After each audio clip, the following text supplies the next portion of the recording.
माझं नाव माधुरी आहे। मी एका खेडेगावात वाढलेली एक अतिशय गरीब कुटुंबातील मुलगी होते। मला लहानपणापासूनच अभ्यासाची खूप आवड होती। माझे लहानपणापासूनच स्वप्न होतं की मी एक पोलीस ऑफिसर बनावं। मी अभ्यासात खूप हुशार होते। शाळेमध्ये आणि कॉलेजमध्ये देखील माझा नेहमी पहिलाच नंबर असायचा। 12वीला पण मला चांगले मार्क्स मिळाले होते। माझ्या कॉलेजमधील माझे सर्व मित्र-मैत्रिणी उच्च शिक्षणासाठी बाहेर शहरात जाऊ लागले।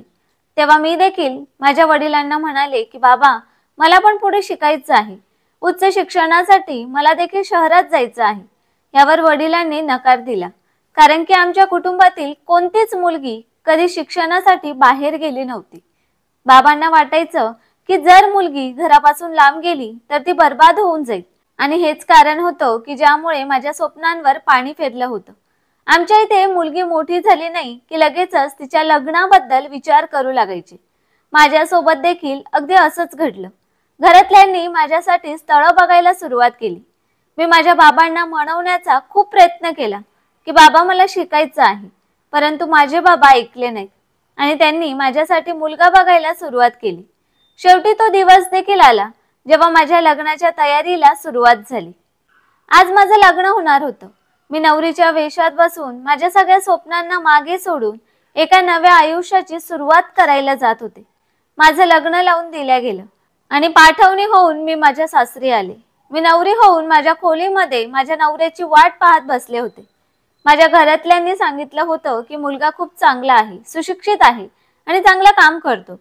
मी देखील खुश होते की जर तो सुशिक्षित आहे तर माझ्या स्वप्नांना तो नक्कीच समजून घेईल। मी त्याच्याकडे पुढच्या शिक्षणाबद्दल बोलेन, तो नक्कीच तयार होईल।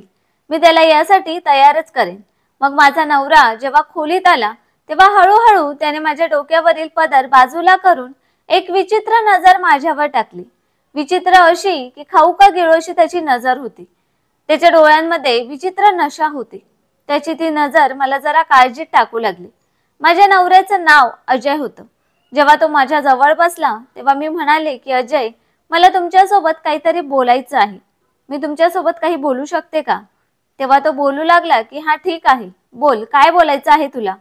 मी म्हणाले, अजय, मला माहित आहे की हे सगळं बोलायची ही वेळ नाही, परंतु मला तुमच्यासोबत हे सर्व आत्ताच या वेळेलाच बोलायचं आहे। त्यावर अजय बोलू लागला की हा ठीक आहे, बोल।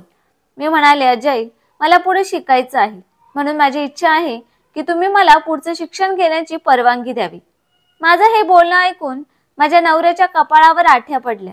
तो बोलू लागला की काय करणार आहेस तू पुढचं शिक्षण घेऊन? बायकोचं काम आहे घराला सांभाळणं, घरातील काम करणं आणि नवऱ्याची काळजी घेणं। नवऱ्याचं ते बोलणं ऐकून मी अगदीच उदास झाले। त्याने माझं काहीच ऐकून घेतलं नाही। मग हळूहळू त्याने मला त्याच्या मिठीत घेतलं आणि मग सकाळ झाली।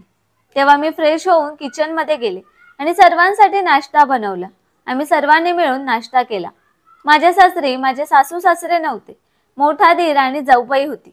माझ्या नवऱ्याचा मोठा भाऊ खूप चांगला माणूस होता। माझी जाऊबाई देखील खूप चांगली होती।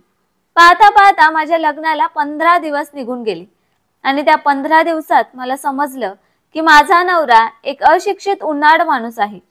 लग्नाच्या आधी माझ्या नवऱ्याबद्दल मला जे काही सांगितलं गेलं होतं ते सर्व खोटं होतं। मला तर धक्काच बसला जेव्हा मला समजलं की माझा नवरा फक्त 4थी नापास होता। आता माझं लग्न तर झालं होतं, त्यामुळे मी काहीही करू शकत नव्हते। जे काही होतं तो जसा कसा होता, आता त्याच्या सोबतच मला माझं आयुष्य घालवायचं होतं। त्याने माझ्या घरातल्यांना खोटं सांगून माझ्या सोबत लग्न केलं होतं। तो माझ्यापेक्षा वयाने देखील 15 वर्ष मोठा होता। त्याचे विचार अगदीच वेगळे होते। मी माझ्या नशिबावर रडत होते की माझं लग्न कोणत्या माणसासोबत झालं आहे, जो स्त्रियांबद्दल मनात अजिबात आदर ठेवत नाही। प्रत्येक दिवस अशाच प्रकारे निघून जात होता। आता हळूहळू माझ्यासोबत माझा नवरा हैवानाप्रमाणे वागू लागला। माझ्यावर तो रात्रभर जबरदस्ती करायचा। माझं मन नसताना देखील तो माझ्यासोबत संबंध ठेवायचा। मी नकार द्यायचे। मी म्हणायचे की आज माझी तब्येत ठीक नाहीये, परंतु तो ऐकायचा नाही। माझ्यासोबत रोजच्या रोज रात्री असंच होऊ लागलं होतं। त्याला माझ्याशी काहीच घेणं देणं नव्हतं। बस त्याला फक्त माझं शरीर हवं असायचं, ज्या शरीराला तो असं ओरबडायचा जणू काय एखाद्या लांडग्याला शिकार मिळाला आहे। माझा नवरा एक व्यसनी माणूस होता। प्रत्येक रात्री नशा करून घरी यायचा। मी त्या घरामध्ये अक्षरशः गुदमरून माझं आयुष्य जगत होते. मी खूपच वैतागले होते. मी रागाने निर्णय घेतला की आता मी त्या माणसासोबत राहणार नाही. मी माझ्या मोठ्या धीराजवळ गेले. माझी जाऊबाई देखील तिथेच होती. मी माझ्या धीराला सांगितलं की आता मला या घरात राहायचं नाही. माझी फसवणूक झाली आहे. आम्हाला असं सांगितलं गेलं होतं की माझं ज्याच्यासोबत लग्न होणार आहे तो एक सुशिक्षित माणूस आहे, खूप चांगला माणूस आहे. परंतु ते तर अगदी चुकीचं होतं. कारण की माझा नवरा तर एक अडाणी माणूस आणि व्यसनी माणूस आहे. तो माणसाच्या नावामागे एक लांडगा आहे, जो बायकोला बायको नाही तर स्वतःची गरज पूर्ण करण्याची मशीन समजतो. मी त्याच्यासोबत आता एक क्षण देखील राहू शकत नाही. माझं हे बोलणं ऐकताच माझा नवरा माझ्या जवळ आला आणि माझ्या केसांना पकडून खेचत मला खोलीत घेऊन गेला. बोलू लागला की तुझी हिंमतच कशी झाली माझ्या मोठ्या भावासमोर हे सर्व बोलण्याची. तुला जे काही सांगायचं आहे ते मला सांग. मी म्हणाले ठीक आहे. मला पुढचं शिक्षण घ्यायचं आहे, नोकरी करायची आहे, स्वतःच्या पायांवर उभं राहायचं आहे. यासाठी तुम्ही परवानगी द्याल? मग माझा नवरा बोलू लागला की ठीक आहे, मी तुझं सगळं बोलणं ऐकायला तयार आहे, परंतु माझी एक अट आहे. मी म्हणाले हा ठीक आहे, बोला तुमची काय अट आहे? त्याने माझ्या समोर एक अट ठेवली की तुला जे काही करायचं आहे ते तू स्वतः करशील. या सगळ्यांचा खर्च मी उचलणार नाही आणि मी तुला जे सांगेन तेच तू करशील. मला शिकण्याची अगदी जिद्द होती. मी त्याच्या सगळ्या अटी मान्य केल्या. मला असं कुठे ना कुठे वाटत होतं की जर मी शिकायला सुरुवात केली तर शिकून पुढे जाऊन काहीतरी नक्कीच होईल आणि मग ही जी परिस्थिती आहे ती नक्कीच सुधारेल. माझा नवरा देखील सुधारेल. मी युनिव्हर्सिटीमध्ये ऍडमिशन घेतलं. आता मी स्वतः साचवलेल्या पैशातून ऍडमिशन तर घेतलं होतं, परंतु मला इथून कॉलेजला जाण्यासाठी प्रॉब्लेम होऊ लागला. आसपासचे लोक खूपच विचित्र नजरेने पाहत होते, कारण की तिथल्या ज्या कोणी बायका होत्या त्यांच्या सगळ्या सुना कधीच घराच्या बाहेर निघत नव्हत्या. सगळ्या जणी अगदी डोक्यावर पदर घेऊन वावरायच्या. मी देखील डोक्यावर पदर घेऊन असायचे आणि साडी नेसूनच मी कॉलेजमध्ये जात होते. तरीही लोक विचित्र नजरेने मला पाहायचे. दुसरीकडे माझ्याकडे भाड्यासाठी देखील पैसे नसायचे, म्हणून 3 किलोमीटर मला पायी येणं जाणं करावं लागायचं आणि घरी आल्यानंतर घरातली सगळी कामं पडलेली असायची आणि घरी घेऊन मला ती सगळी कामं करावी लागायची. कामं संपवायची तेव्हा रात्री माझा नवरा नशेमध्ये बुडालेला घरी यायचा आणि माझ्यासोबत जबरदस्ती करायचा. ते सर्व जे तो आधी करायचा. मी सर्व काही सहन करत होते. अशा प्रकारेच वेळ निघून चालला होता. मी खूपच अशक्त झाले होते. मी माझ्या माहेरहून थोडे पैसे मागितले तेव्हा माहेरच्या लोकांनी देखील नकार दिला. माहेरचे बोलू लागले की पुढचे शिक्षण घेण्याची काय गरज आहे? तुझं लग्न झालं आहे, तुझा संसार सांभाळ, तुझ्या घराला सांभाळ. मी त्यांचं ते बोलणं ऐकून फोन ठेवून दिला. माझ्या डोळ्यांमध्ये अश्रू आले होते. मी निश्चय केला होता की आता जे काही करायचं आहे ते मला स्वतःलाच करायचं आहे, कारण की मला मदत करणारा कोणीच नव्हतं. अशाच प्रकारे मी माझं ग्रॅज्युएशन कंप्लीट केलं आणि मी एका प्रायव्हेट कंपनीत जॉब करू लागले. जॉब करता करता मी घरातली सगळी कामं देखील करायचे आणि माझ्या नवऱ्याचा अत्याचार देखील सहन करत होते. तो नशेमध्ये घरी यायचा आणि माझ्यावर अत्याचार करायचा, मला मारझोड देखील करायचा. दुसरीकडे परिसरातील लोक मी नोकरी करत असल्यामुळे खूपच घाण घाण बोलायचे, परंतु मी त्यांच्या बोलण्याकडे दुर्लक्ष करून मी माझं काम करत राहिले. कंपनीतून जेव्हा मला पहिला पगार मिळाला तेव्हा मी खूप खुश होते. मी अगदी आनंदाने घरी आले. मी विचार केला होता की मी या पैशातून काही पैसे त्याला देखील देईन आणि काही पैशांनी माझ्या गरजेचं सामान घेईन आणि काही पैसे जमा देखील करेन. मी पुढचे शिक्षण घेण्याचं देखील ठरवलं होतं की पुढे जाऊन मी शिक्षण घेईन, परंतु माझा तो विचार फक्त विचारच राहिला होता. कारण की माझा नवरा जेव्हा घरी आला तेव्हा त्याने माझ्याजवळ पैसे पाहिले आणि ते सगळे पैसे त्याने माझ्याकडून हिसकावून घेतले. सगळेच्या सगळे पैसे माझ्याकडून हिसकावून घेऊन तो बाहेर निघून गेला. मी बोलत होते की मला पुढचं शिक्षण घ्यायचं आहे आणि मला माझ्या गरजेचं सामान देखील घ्यायचं आहे. प्लीज ते पैसे मला द्या. काही पैसे तुम्ही ठेवा, मला काहीच प्रॉब्लेम नाही, परंतु उरलेले पैसे तरी मला द्या. परंतु तो मला धक्का देऊन बाहेर निघून गेला.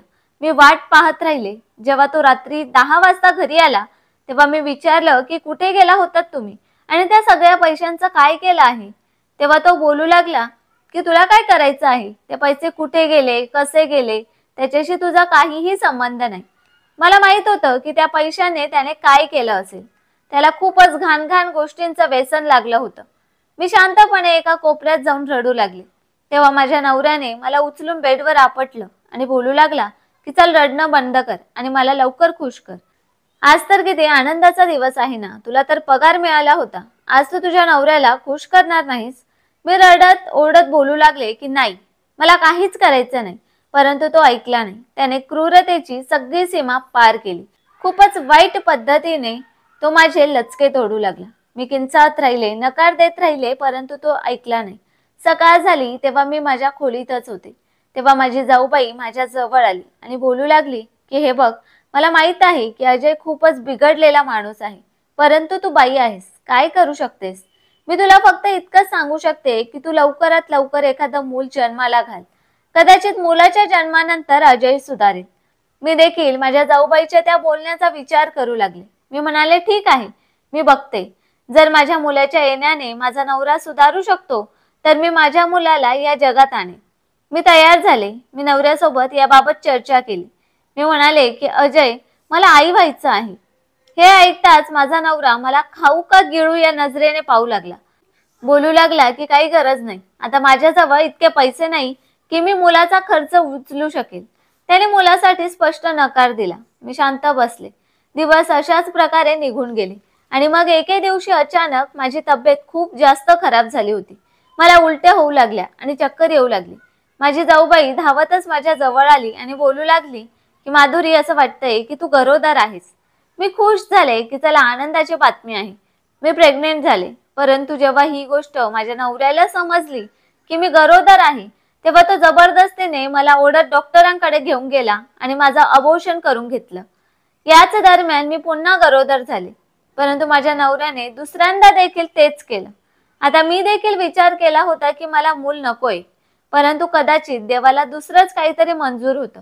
मी पुन्हा गरोदर झाले आणि या वेळेला देखील अजयला जेव्हा समजलं तेव्हा तो मला पुन्हा डॉक्टरांकडे घेऊन गेला, परंतु या वेळेला डॉक्टरने सरळ नकार दिला। डॉक्टर बोलू लागले की सारखं अबॉर्शन केल्यामुळे मुलगी खूपच अशक्त झाली आहे, या वेळेला आम्ही रिस्क घेऊ शकत नाही, यामध्ये तुमच्या बायकोचा जीव देखील जाऊ शकतो। हे ऐकताच माझा नवरा रागाने लालबुंद झाला। तो मला घरी घेऊन आला आणि खोलीत बंद करून माझ्यावर अत्याचार केला। असा अत्याचार केला की मी सांगू शकत नाही।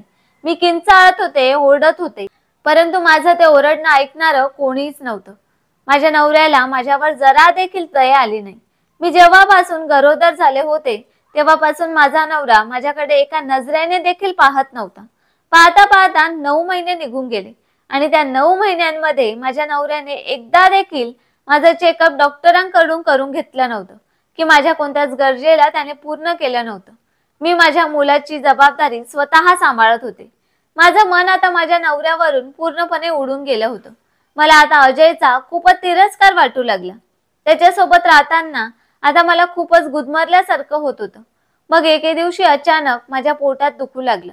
मला दवाखान्यात नेलं गेलं आणि मला 2 जुळी मुलं झाली आणि दोन्ही मुलगेच होते। मी खूप खुश होते, परंतु माझा नवरा अजिबातच खुश नव्हता। 5 दिवस दवाखान्यात राहिल्यानंतर मला घरी आणलं गेलं। माझ्या जाऊबाईने माझी काळजी घेतली।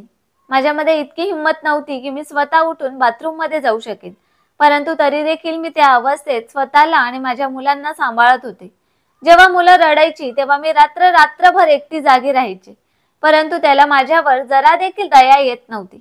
आता माझी मुलं 6 महिन्यांची झाली होती आणि त्या 6 महिन्यांमध्ये माझ्या नवऱ्याने त्या मुलांकडे एकदाही पाहिलं नव्हतं।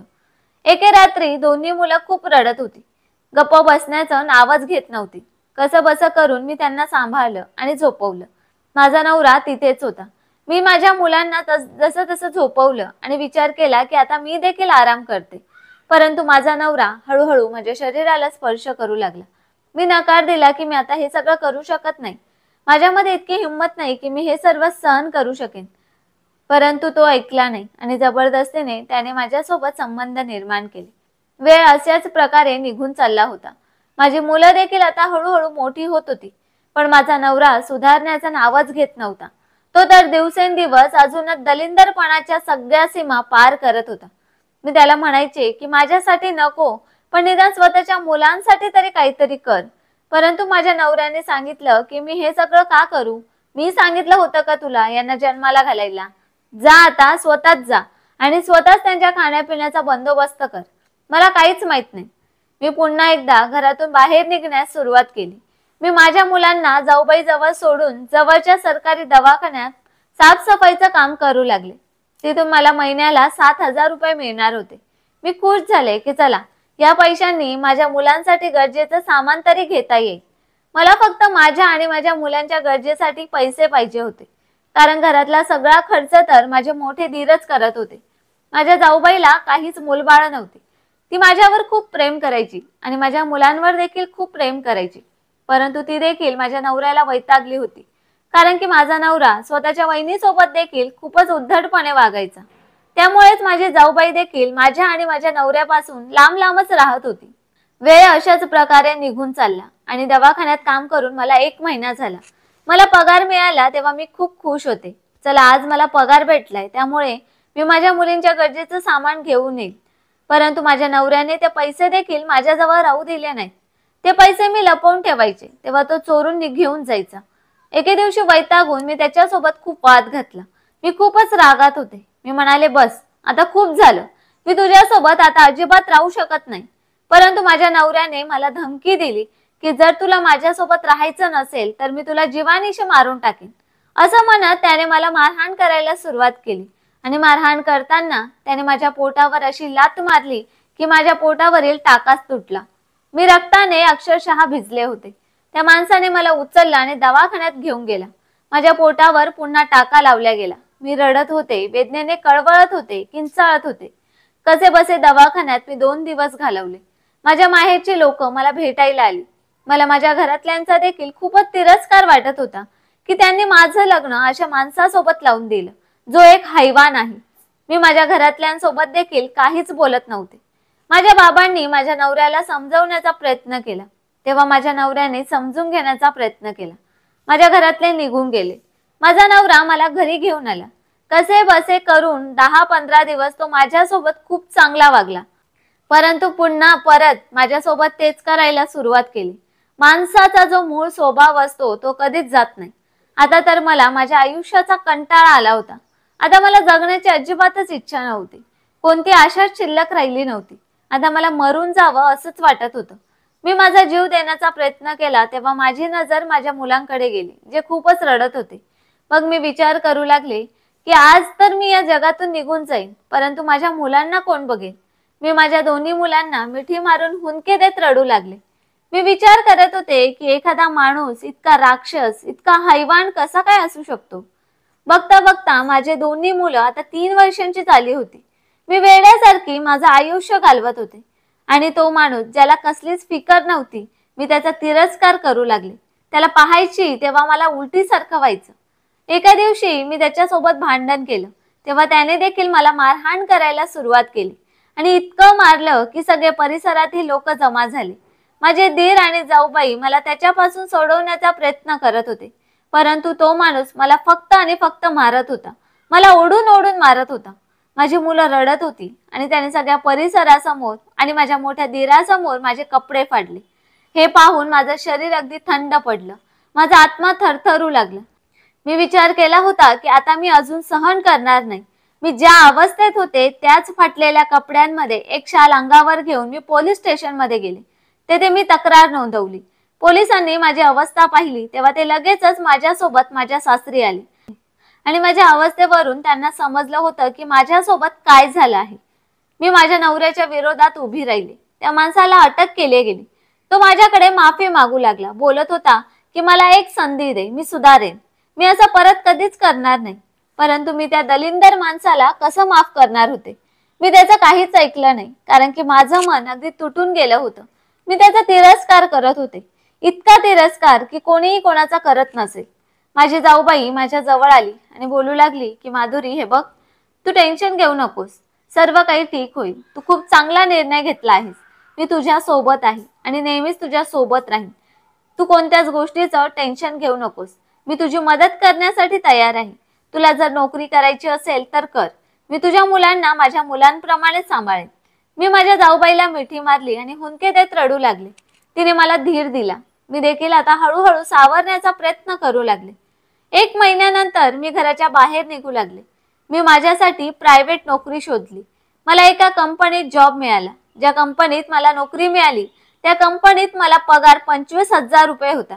मी खूप खुश होते। हळूहळू मी माझ्या आयुष्यात खूप पुढे गेले। पाहता पाहता 7 वर्ष कशी निघून गेली मला कळलंच नाही। आज माझा नवरा जेलमधून सुटून घरी येणार होता। 7 वर्षांनंतर आज पुन्हा एकदा माझ्या सगळ्या जखमा ताज्या होत होत्या, कारण की त्या माणसाचा चेहरा पुन्हा एकदा माझ्या डोळ्यांसमोर येणार होता।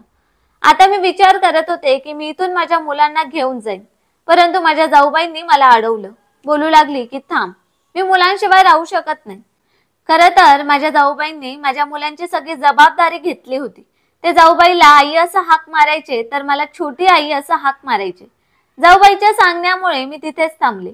माझा नवरा संध्याकाळी जेव्हा घरी आला तेव्हा सरळ येऊन त्याने मला मिठी मारली आणि हुंदके देत रडू लागला। माझ्या पायाजवळ पडून बोलू लागला की माधुरी, मला माफ कर।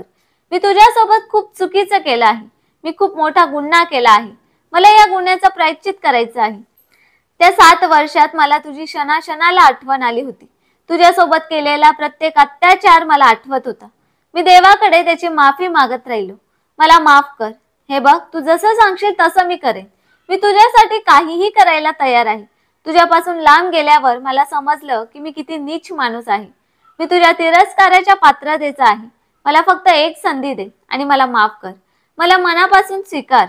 या 7 वर्षात मी खूप रडलो आहे। मी माझ्या मुलांना नेहमीच आठवत होतो।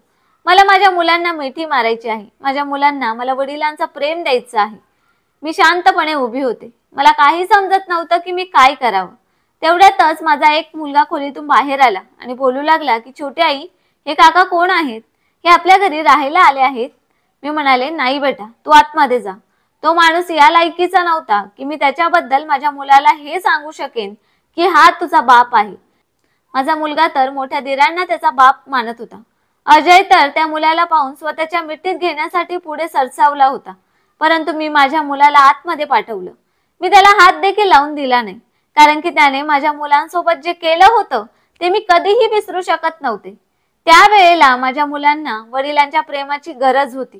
त्यावेळेला तर त्या माणसाने माझ्या मुलांपासून तोंड फिरवलं होतं। हे मी कसं विसरू शकत होते? मी माझ्या खोलीत आले आणि रडू लागले। मी कसं त्या माणसाला माफ करू, ज्या माणसाने माझ्या शरीराला, मनाला इतक्या साऱ्या जखमा दिल्या होत्या? मी कसं माफ करू त्या माणसाला ज्याने माझा इतका अपमान केला होता? मी खोलीमध्ये रडत होते की माझा नवरा माझ्या जवळ आला आणि बोलू लागला की हे बघ माधुरी, मी हे असं बोलत नाहीये की तू माझ्यावर प्रेम कर। तुला जेव्हा वाटेल की मी सुधारलो आहे तेव्हाच तू माझ्यावर प्रेम कर। बस तू फक्त मला माफ कर। मला माफ तर करू शकतेस ना? माझ्याकडून जे होऊ शकतं ते मी करण्यासाठी तयार आहे। मी त्याचं काहीच ऐकलं नाही आणि तोंड फिरवून झोपून गेले। तो दुसऱ्या खोलीत गेला आणि झोपला। सकाळ झाली तेव्हा मी नाश्ता बनवण्यासाठी किचन मध्ये गेले। मी नाश्त्याची तयारी केली। माझी जाऊबाई देखील माझ्यासोबत किचन मध्येच होती। आम्ही पाहिलं की माझा नवरा खोलीच्या बाहेर आला। तिथे असलेल्या बेसिनमध्ये तोंड धुतलं आणि शांतपणे काहीही न खाता घरातून निघून गेला। मला समजलं होतं की हा आता कुठे जाणार। त्याला व्यसनाची सवय होती, तो तिकडेच जात असेल। आणि माझी जाऊबाई आणि मला समजलं होतं की आता हा संध्याकाळीच परत येईल आणि नशेमध्ये टल्ली होऊन येईल, परंतु आमचा तो विचार चुकीचा ठरला। आम्ही पाहिलं तेव्हा तो संध्याकाळी घरी परत नक्कीच आला होता, परंतु तो नशेमध्ये नव्हता। त्याच्या हातामध्ये माझ्या मुलांसाठी खाण्यापिण्याच्या काही वस्तू होत्या। त्याने त्या वस्तू माझ्या मुलांना दिल्या आणि खोलीत निघून गेला। मी फक्त पाहत होते। मी देखील काहीच म्हणाले नाही आणि मी देखील खोलीत पुन्हा परत आले। माझा नवरा दुसऱ्या खोलीत गेला। दुसऱ्या दिवशी देखील तो अशाच प्रकारे काहीच न खाता घराच्या बाहेर निघून गेला। संध्याकाळ झाली तेव्हा तो घरी मिठाई घेऊन आला आणि त्याने पहिल्यांदा असं सांगितलं की ज्यामुळे आम्हाला खूप मोठा धक्का बसला। माझ्या मोठ्या जाऊबाईला बोलू लागला की वहिनी, मला काम मिळालं आहे, तू माझं अभिनंदन करणार नाहीस? माझी जाऊबाई देखील हैराण झाली, कारण की तो कधीच सरळ शब्दात वहिनी सोबत बोलला नव्हता। माझी जाऊबाई देखील खुश झाली, बोलू लागली, हो हो, का नाही? जर तुला खरंच काम मिळालं असेल तर अगदीच मन लावून काम कर आणि स्वतःच्या बायकोला खुश कर। अजय बोलू लागला की वहिनी, त्याचेच तर प्रयत्न करतोय। मला माहित आहे की तिच्यासोबत मी जे केलं आहे ते सर्व मी मागे जाऊन ठीक तर करू शकत नाही, परंतु मी प्रयत्न करेन की माधुरीला जितका त्रास मी दिला आहे तो सगळा त्रास तिच्या आयुष्यातून पुसून टाकेन। मी तिथेच उभी राहून ते सगळं ऐकत होते। माझ्या डोळ्यातून अश्रू वाहत होते। मी हैराण होते की हा तोच माणूस आहे का जो माझ्यासोबत असा व्यवहार करत होता जणू एखादा हैवान करत आहे। हा खरंच सुधारला आहे का? वेळ अशाच प्रकारे निघून जात होता। मी कामावर जात होते। एके दिवशी माझा नवरा माझ्या जवळ आला आणि बोलू लागला की हे बघ, मी आता काम करत आहे आणि मला खूप चांगलं काम मिळालं आहे। आता माझी इच्छा आहे की मी कमवावं आणि तुझी प्रत्येक इच्छा पूर्ण करावी। तू घरीच राहा आणि खुश राहा। तू जिथे बोलशील तिथे मी तुला घेऊन जाईल आणि तसंच करेन। तू फक्त खुश राहा। मी त्याचं ते बोलणं ऐकून खूपच हैराण होते। माझ्या डोक्यात खूप मोठा गोंधळ चालू होता। मला समजत नव्हतं की मी हे स्वप्न पाहत आहे की हे सगळं खरं आहे। माझा नवरा रात्री पुन्हा माझ्या खोलीत आला आणि पुन्हा माझ्याकडे माफी मागू लागला। बोलू लागला की मला माफ कर। तो प्रत्येक रात्री माझ्याकडून असाच माफी मागायचा आणि मी तोंड फिरवायचे। मित्रांनो, आता तुम्हीच मला सांगा की मी माझ्या नवऱ्याला माफ करायला हवे की नाही? तुमचे मत आम्हाला कमेंट करून नक्कीच सांगा आणि स्टोरी आवडली असेल तर व्हिडिओला लाईक आणि चॅनलला सबस्क्राईब करायला विसरू नका। धन्यवाद।